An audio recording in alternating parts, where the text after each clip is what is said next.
e anunciava o nome do Juan Carlos Osório, ex-São Paulino, ex-Atlético do Paranaense, um cara que já treinou a seleção mexicana e que agora tem o desafio de deixar o Clube do Remo consolidado dentro do futebol brasileiro. Você também já conhece, né, Gerson, o trabalho do Osório.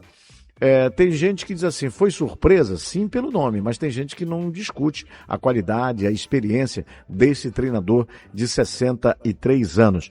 Na sua opinião, Gerson, essa escolha da diretoria do Clube do Remo pelo Osório foi uma decisão acertada? Está dentro daquilo que o Clube do Remo planeja para 2026? Boa noite, Gerson. Boa noite, Valmir.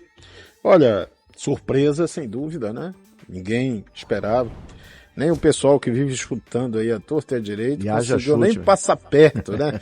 Eu acho até que foi uma certa sacanagem da diretoria do Remo para desmentir os chutadores, né? Porque não deu para chutar. Essa ninguém chutou. Não adianta o cara vir dizer, não, e tal.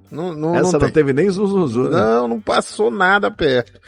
Olha, pela história dele no futebol, né? O currículo, é um bom nome. Sem dúvida, né? Um técnico experiente, vitorioso lá na Colômbia. Basicamente ele foi vitorioso lá, né? Mas teve passagens também pela seleção do México, do Paraguai e passou aqui no Brasil pelo São Paulo há 10 anos e pelo Furacão no ano passado. Uma passagem que ele acabou demitido, né? Depois de 2 meses. Mas não foi uma passagem tão ruim, não.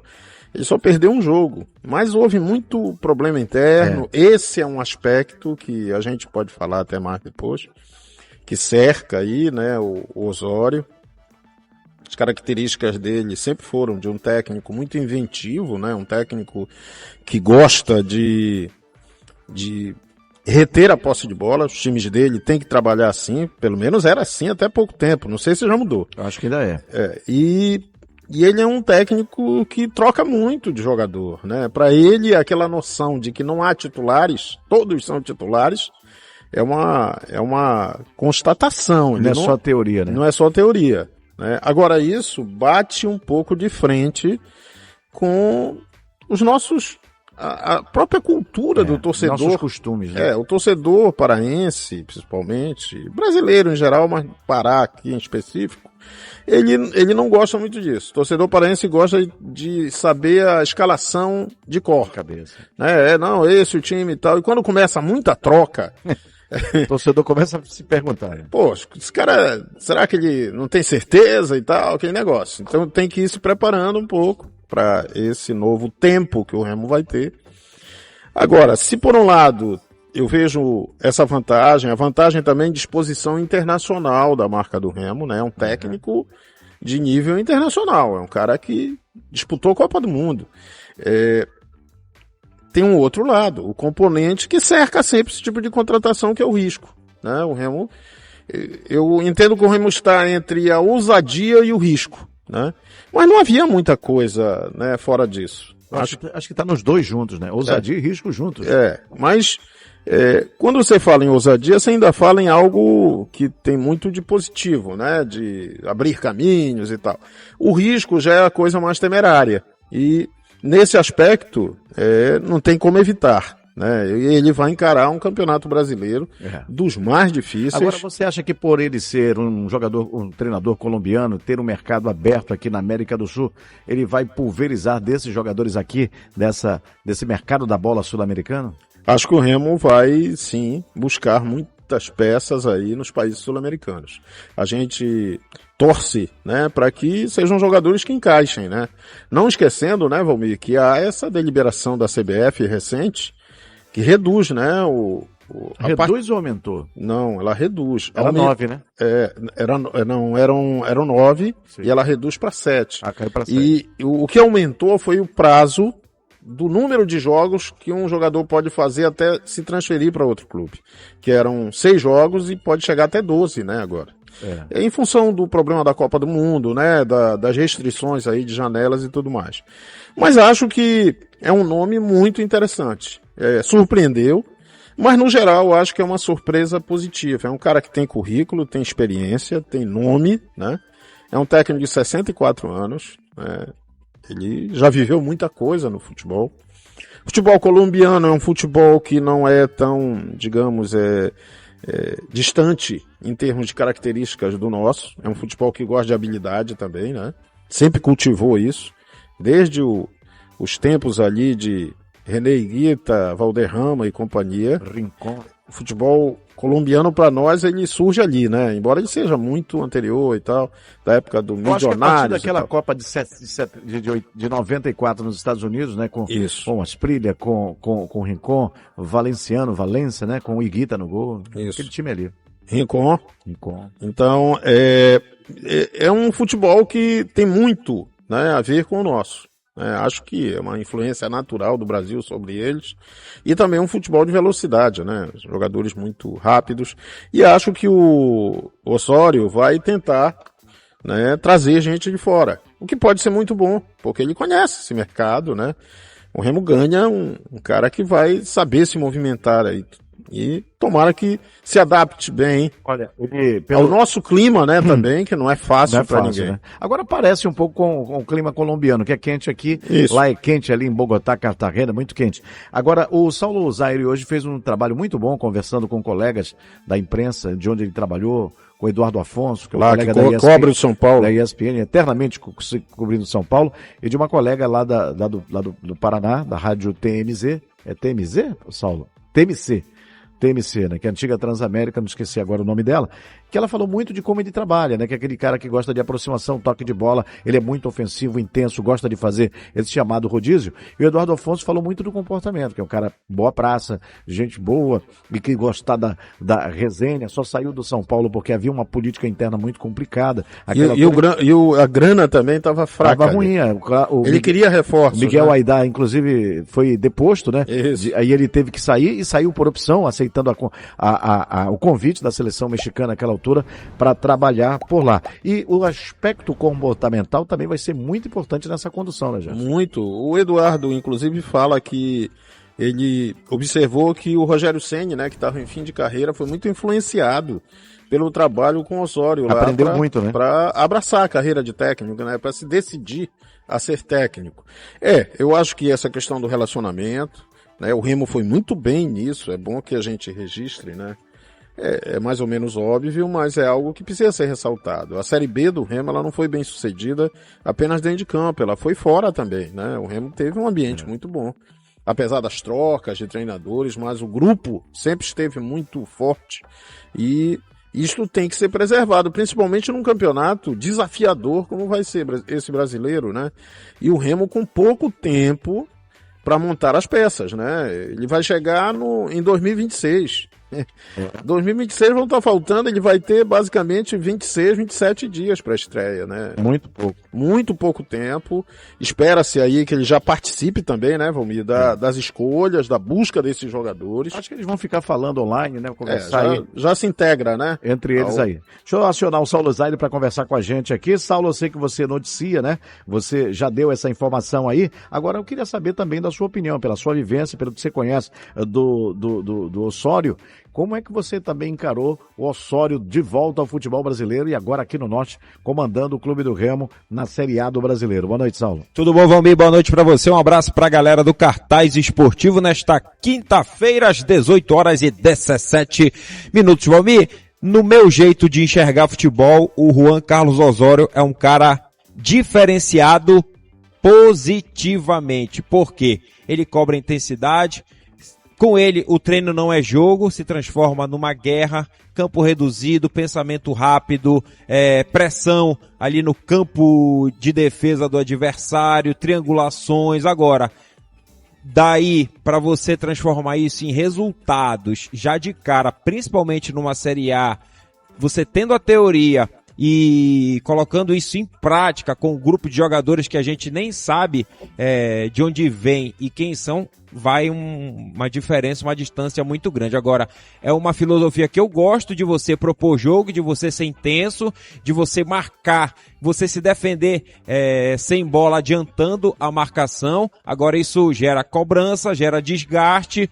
Não sei como é que vai ser a questão de adaptação do Juan Carlos Osório aqui, Juan Carlos Osório, né, Valmir? Isso. Aqui no norte do Brasil. Assim, é um choque cultural, tanto para ele quanto para o Clube do Remo, englobando pessoas da imprensa como nós. Agora, a ideia do Juan Carlos Osório, na minha ótica, ela é muito boa, porque essa questão do rodízio, muita gente não gosta, mas na minha ótica, deixa todo mundo ligado ali, porque você não tem cadeira cativa, você vai ter que correr, você terá que deixar o máximo dentro de campo, seja nos treinos ou nos jogos, e na minha opinião, num alto nível que eu imagino ser o objetivo do Clube do Remo em 2026, será uma ideia muito interessante essa chegada do Osório, que tem passagens aí pelo São Paulo, Atlético Paranaense, Atlético Nacional, trabalhou muito tempo no México, inclusive na seleção mexicana, também esteve no Zamalek, que para quem acompanha um pouco mais o futebol internacional, sabe que é um dos principais times ali do continente africano. Talvez ele traga aí um primo do Mohamed Salah, do futebol egípcio. Enfim, o Remo abrange o mercado, expande a sua marca e pode ter aí um técnico para chamar de seu, falando uma língua diferente e trazendo jogadores aí também diferenciados para esse contexto, principalmente de Série A do Campeonato Brasileiro. Eu estou muito curioso para ver como é que vai trabalhar o Osório. Acho que a gente vai se surpreender positivamente, né? Acho que a gente vai ter nego que vai torcer o nariz para essa história de não ter lugar cativo ali no time. Ele pode mudar, fazer o que ele sempre faz, a não ser que ele mude. Mas tudo é uma questão de se adaptar, né? Se as vitórias vierem, vão esquecer tudo e vão aplaudi-lo como um revolucionário. Revolucionário. Né? Exatamente. Olha, ele também tem umas coisas curiosas, né? Algumas manias do Osório, como o sistema que ele implantou lá no São Paulo de comunicação com jogadores, com bilhetinhos, né, para o campo, na hora do jogo. As canetas que ele usava eram uma vermelha e uma azul. A vermelha era urgência máxima, era situação imediata. E a azul eram orientações gerais e tal, sobre posicionamento e tudo mais. E isso não criou pernas no Brasil, mas ele marcou esse período. E eu lembro de um outro fato, em 2018, em que a seleção mexicana dele, grande feito, foi ter derrotado a Alemanha. Ele classificou naquele grupo isso, ali. E ele tinha a Alemanha, Suécia, né? Isso, era um grupo dificílimo. E eles também venceram a Alemanha, né? A Alemanha que era campeã do mundo. E tem um outro detalhe, né? Depois do jogo contra o Brasil, eles encararam o Brasil e houve ali, né, um certo teretetê antes, umas histórias envolvendo as comissões técnicas, né? Se bem que o Tite não entrou nisso. Mas depois do jogo, o Osório soltou o verbo sobre o Neymar. Pô. Não sei se vocês lembram disso. O negócio do Caicai, aquelas simulações do Neymar. Botou o dedo no suspiro. Reclamando, inclusive, da maneira, né? Como isso visava influenciar a arbitragem e tudo mais. Poxa, isso... Na época ficou assim... Copa do Mundo, você sabe que todo mundo fica muito pacheco, né? Então... O Osório ficou sendo meio olhado, meio de lado, mas a história deu razão a ele, né? Porque o Neymar saiu daquela Copa consagrado com um piscineiro, né? É verdade. Bora girar aqui, bora saber o que a turma achou aí. Paulo Sérgio Pinto, achou o que aí da contratação do querido Osório, que agora é técnico do Remo, colombiano, já foi dada a ficha técnica. Será que o Remo deu esse passo certo, Sensa? Boa noite. É uma novidade. Boa noite, Valmir. Boa noite, Gerson, amigos do Cartaz. É uma novidade, né? Apesar de que já veio aí um estrangeiro, que foi o português, agora tá vindo o colombiano, e eu tenho certeza que, se vier com o mesmo propósito que veio da primeira vez pro Brasil, dá certo ser no Remo. Tá certo. Deixa eu trazer aqui o nosso Gel Bezerra também, que acompanha as notícias internacionais, sabe bem da carreira do Osório. Que tal, hein, Gel? Que tal o Osório comandando o Clube do Remo? É um nome de peso, né? Treinador conhecido internacionalmente, tem tudo para dar certo aqui no Leão. Muito bem, curto e grosso aqui o nosso Gel Bezerra. Bateu, levou, né? Não tem muita conversa, não. E você, Francisco Urbano, mesmo estando aí do outro lado, também conhece o mercado da bola. Que tal a chegada do Osório para comandar o Remo? Cadê, Urbano?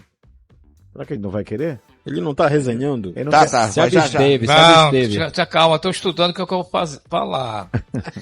Eu aprovo sim, Valmir, porque é uma situação diferente, né? O Remo já demorou muito tempo, perdeu muito tempo com relação ao treinador, que agora vem uma figura internacional diferenciada para ver se realmente o Remo consegue, a partir daí, já pensar efetivamente no brasileiro. Deixa eu trazer aqui o Saulo Zaire de novo. Bom, anunciado o treinador, né, Saulo? Agora a turma quer saber cadê os reforços, né, Saulo? Como disse um cara no jogo aberto, o Saulo Zaire. Tá tudo certo, Valmir? Olha, a galera quer saber, né? E o goleiro? Vai ser só o Marcelo Rangel, o Igor Vinhas, vem mais um lateral esquerdo, e os anúncios? Tem volante, quem é o 10? Atacantes, quem é o velocista, o beirada? Ontem a gente falou inclusive aqui com o Tomazão que 7 nomes estariam aí, já vinculados, né, previamente ao clube do Remo. Isso vai ser anunciado como presente de Natal, certamente, a partir de amanhã, na próxima segunda-feira.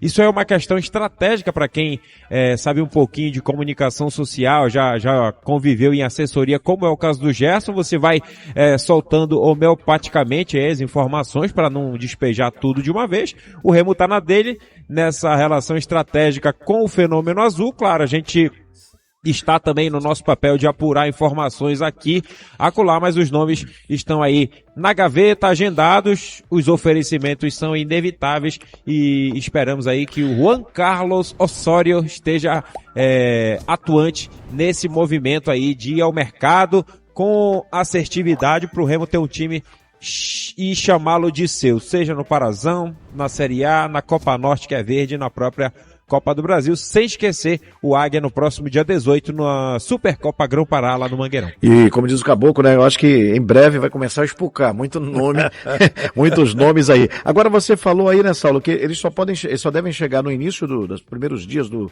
ano que vem, é isso? Será que não tem? É porque a representação tá marcada ali para 2 e 3, né? Ninguém chega de uma vez. O dia 2 será de reinício dos trabalhos. No dia 3 o pessoal também começa a chegar e teremos exames laboratoriais, enfim, percentual de gordura sendo aferido, depois os treinamentos físicos e até onde se sabe a pré-temporada de 5 a 15 aqui na região metropolitana, 10 dias só, né? Talvez no Baenão, que passa aí por uma ampla reforma dentro e fora das 4 linhas, pode servir como o estádio das Laranjeiras, outrora serviu pro Fluminense lá no Rio de Janeiro, e o Baenão deve ser essa casa aí primordial do Remo nesse momento preparatório para Supercopa, depois dia 24 o Bragantino e no dia 28 fora de casa contra o outro Leão, o da Bahia, lá no estádio Barradão, em Salvador, capital baiana, seu Valmir Rodrigues. E olha, o Osório, embora estivesse trabalhando no México, né, Gerson, ele não perdeu o radar do Brasil.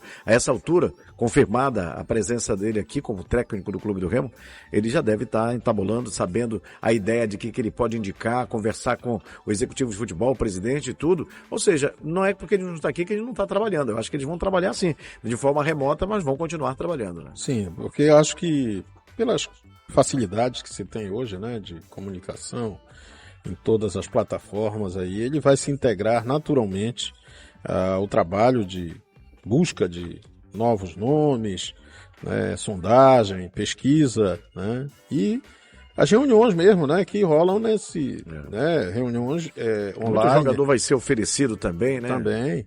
Empresário parece uns abutres nos times da Série A, né? Agora, pelo menos o Remo rompeu aí com um problema que estava ficando angustiante, né?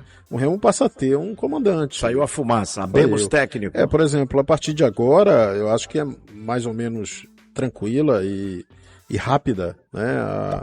A divulgação de nomes, dos nomes que estavam, né? Aí esses 7 nomes, como disse o Saulo, que já estão aí agendados, outros que porventura estejam. Ele vai avaliar quem já foi anunciado, né, mas não foi fechado, como é o caso do Aleph Manga.